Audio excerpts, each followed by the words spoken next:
আজিও সানডে বুলি ভাবিলোঁ অকণমান বাহিৰলৈ ওলাই যাওঁ আৰু সেইকাৰণে ৰেডি হৈ মই মেট্ৰ' ষ্টেচন পালোঁ আৰু এয়া মেট্ৰ'ত মানুহজন আৰু মই বহি ল'লোঁ আৰু দিল্লীৰ আমি গৈ আছোঁ এতিয়া চিপিলৈ কন্নাট প্লেচ আৰু মেট্ৰ'ত চবতকৈ সুবিধা হয় আৰু ৰাজীৱ চৌক মেট্ৰ' ষ্টেচন আমি পাই গ'লোঁ কাৰণ চিপি যাব লাগিলে ৰাজীৱ চৌক মেট্ৰ' ষ্টেচনৰ পৰা আপোনালোকে ওপৰত যাব লাগিব কাৰণ ৰাজীৱ চৌক মেট্ৰ' ষ্টেচনটো হৈছে আণ্ডাৰগ্ৰাউণ্ড আৰু ইয়াতে দেখিছেনে চিপিখনত যে গোটেই শ্ব'ৰুম ভৰি আছে মানে প্ৰতিটো ব্ৰেণ্ডৰে শ্ব'ৰুম আছে কিন্তু মোৰ মানে কিয় নাজানো মোৰ বুলি নহয় আচলতে যিমানবিলাক মানুহ আহে বাহিৰৰ পৰাই হওক বা তাৰে লোকেলে হওক মানে চবেই মানে ভাল পায় আৰু যে ষ্ট্ৰীট মাৰ্কেটবিলাক আৰু মোক দেখিছেনে কেনেকুৱা লাগিছে জনাবচোন মোৰ লুকছটো আৰু আমিও এনেকৈ আনৰ নিচিনাকৈ অকণমান ফুৰিছোঁ বতাহ লৈছোঁ ভাল লাগিছে আৰু অকণমান সময়টো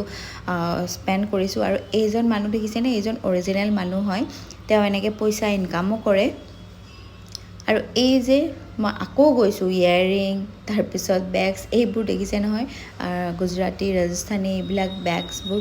ফুল হৈ আছে কিন্তু মই আগতেও লৈছোঁ ইয়াৰ পৰা কিন্তু তথাপিও মই চকুটো যে ঘূৰাই আনিব নোৱাৰোঁ দেই মোৰ বহুত ভাল লাগে আৰু এতিয়া আমি দুজনে অকণমান কিবা খাই আড্ডা দিলোঁ আৰু আজিলৈ ইমানেই আন এটি